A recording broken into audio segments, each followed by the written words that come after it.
বাংলাদেশে যত ভণ্ড আছে, সাহাবা বিদ্বেষী আছে, নবী বিদ্বেষী আছে, ইসলাম বিদ্বেষী আছে, ওলামায়ে দেওবন্দকে যারা পছন্দ করে না, ওলামায়ে দেওবন্দের বিরুদ্ধে যারা কটূক্তিমূলক কথা বলে, যারা আল্লাহ আল্লাহর রাসূলের বিরুদ্ধে কথা বলে, ইসলামকে ধ্বংস করার চক্রান্ত করে, বাংলাদেশের সমস্ত মানুষ ঐক্যবদ্ধভাবে তাদের বিরুদ্ধে লড়াই করবে, আন্দোলন করবে, সফল হবে ইনশাআল্লাহ।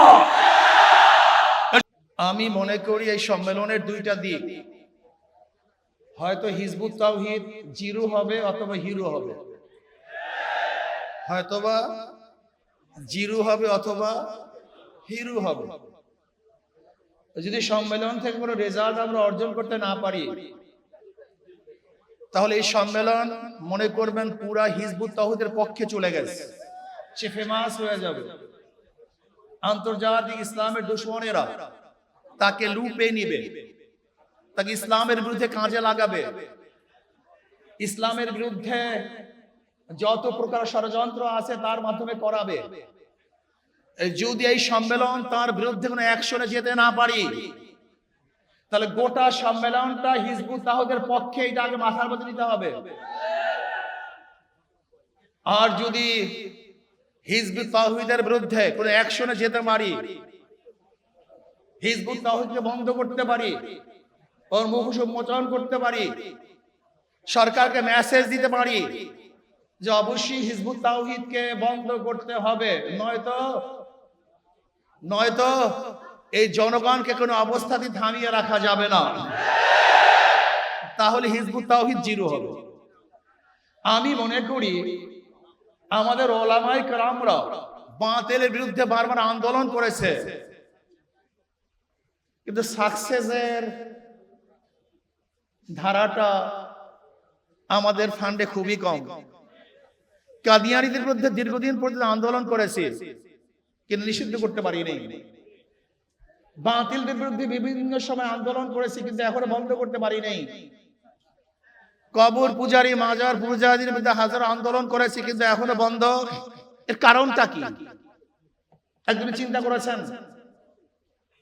এখানে যে লোক আছে, এই লোকেরা আজকে স্টেজে যে ওলামায়ে কেরাম আছেন এবং আমরা যারা উপস্থিত আছি, আমরা সরকারের কাছে কোনো দাবি করবো আর সরকার মানবে না, এটা হতে পারে না, এটা বাংলাদেশে হতে পারে না। তার মানে আমরা দাবি উপস্থাপন করতে পারি না, দাবি আদায় করতে পারি না।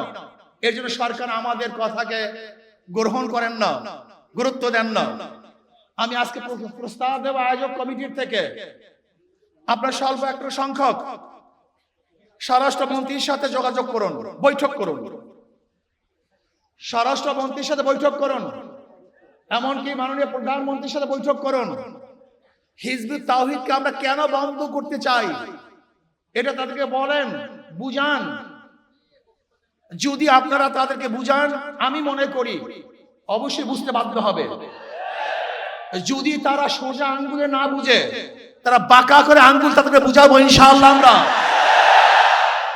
আগে বুঝান তাদেরকে, তারা বুঝতে বাধ্য হবে যে তাদের বিরুদ্ধে আমাদের কোনো শত্রুতা নাই, তারা ইসলামের দুশমন, আমাদের দুশমন। ইসলামের যারা বন্ধু হবে তারা আমাদের বন্ধু হবে। এর জন্য আমি প্রস্তাব করব স্বরাষ্ট্রমন্ত্রীর সাথে একটা বৈঠক করা হোক, অথবা প্রাইম মিনিস্টারের সাথে বৈঠক করা হোক। এরপরেও যদি সরকার এই ওলামায়ে কেরামের, তাওহীদি জনতার কথাকে গুরুত্ব না দেয়, তাহলে সরকারকে কিভাবে গুরুত্ব দিতে হয় সেই ব্যবস্থা আমরা গ্রহণ করবো ইনশাআল্লাহ। প্রিয় ভাইরা আমার, আমরা ঐক্যবদ্ধভাবে যদি এই হিজবুত তাওহীদের এই বেঈমান ওর বিরুদ্ধে আন্দোলন করি, সংগ্রাম করি, তাহলে বাংলাদেশে কোন জায়গায় কাজ করবে এরকম কোন জায়গা বাংলাদেশে ওর জন্য থাকবে না। সমস্ত জায়গা বন্ধ করা হবে, ওর প্রদর্শনা বন্ধ করা হবে, ওর কাজ বন্ধ করে ইনশাআল্লাহ হকের দাওয়াত গোটা বাংলাদেশে আমরা ছড়িয়ে দেব।